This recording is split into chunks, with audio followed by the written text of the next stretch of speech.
Vote দিতে যাইতেছি, আমার ওয়াইফও আছে, তারপরে তারা বলতেছে যে তোরা ভোট হয়েছে গা, তোরা বাইর জিজ্ঞা। আমি বলছি না, ওখানে তো আমি তো ভোট দিব, বুঝছেন না, ওখানে বাইর যাবো, ভোট দিয়া ভোট বাইর যাবো না, ভোট দেওয়া লাগবে না, আমার একটা ক্যামেরা ভালো লাগছে আর তাই না গাই মারছে আর ঘটনা আপনার সামনে? হ্যাঁ। কি হয়েছিল ঘটনা দাদা? আমরা তো তারা মিললে আমরা যাইতেছি ভোট দিতাম, কইতেছে তোরা ভোট হয়ে আছে গা, তোরা বাইর জিজ্ঞা। আমি বলছি না দাদা, আমরা তো ভোট দিয়া বাইর যাবো ওখানে, না দন যেত না। তো কইতেছে আমি ওখানে আয় ফরম ভোট দিয়া, আমরা কাজও যাবো, আমি রঙের কাজ করি, কোনা ভোট দন যেতাম বাইর জিজ্ঞা। আমার একটা ক্যামেরা ভালো লাগছে আর তাই না ছুরি দেয়া গাই মারছে।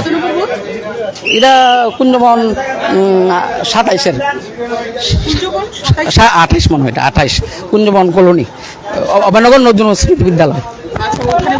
হ্যাঁ হ্যাঁ হ্যাঁ, অভয়নগর নজরুল স্মৃতি বিদ্যালয়। আমার নাম উত্তম দেব। এখন কেমন আছেন? এখন তো তাই মনে হয় শিলিদিত আছে, ওটির ভিতরে আছে। উনি তো নিজেও পুলিশের চাকরি তো তিনি নিজে তাই না পিজি, পুলিশের পিজি আর কি, ওই ললিত মহন্তিপুরার। আচ্ছা, যারা এরকম ঘটনাটা করেছে তাদেরকে কি চেনেন? না, এটি এলাকার লোক না, এটা বাইরের লোক। বাইরের লোক? হ্যাঁ হ্যাঁ। মানে বুথ কেন্দ্রের ভিতরে বাইরের লোক? না, বুথ কেন্দ্র না তো, এটা তো অন্য চিনি না আর কি আমরা, বুঝছেন না।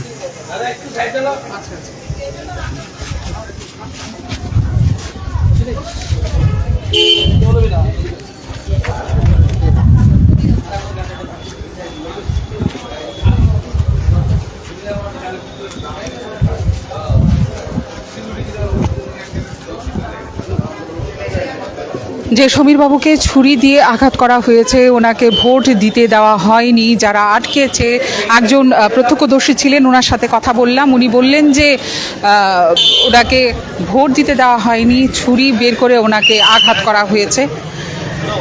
যিনি নিজে পুলিশের চাকরি করেন, উনি পিজি আছেন, তাকেই যদি এইভাবে ভোটাধিকার প্রয়োগ করতে না দেওয়া হয়, ছুরি দিয়ে আঘাত করা হয়, তাহলে এর পরবর্তী সময় কি হবে? মাত্র 10টা 5 বাজে, এই 10টা 5-এর মধ্যেই এই অবস্থা। সকাল থেকে শান্তিপূর্ণভাবে ভোট দান চলছিল, ভোট পর্ব চলছিল, ঠিক এই মুহূর্তে এই ধরনের ঘটনা, যে যিনি ভোট দিতে গেলেন তাকে ছুরি দিয়ে আঘাত করে আটকানো হলো।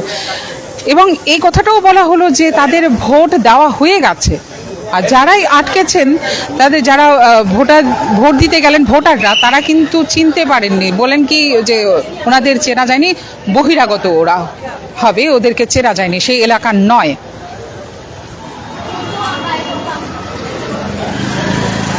সারাদিন তো পড়েই রইল। আর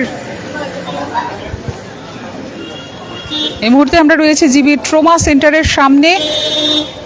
যিনি যার আঘাত দেওয়া হয়েছে, যাকে সমীর সাহা, ওনাকে ওটিতে রাখা হয়েছে, ওনার পরিচর্যা চিকিৎসা চলছে।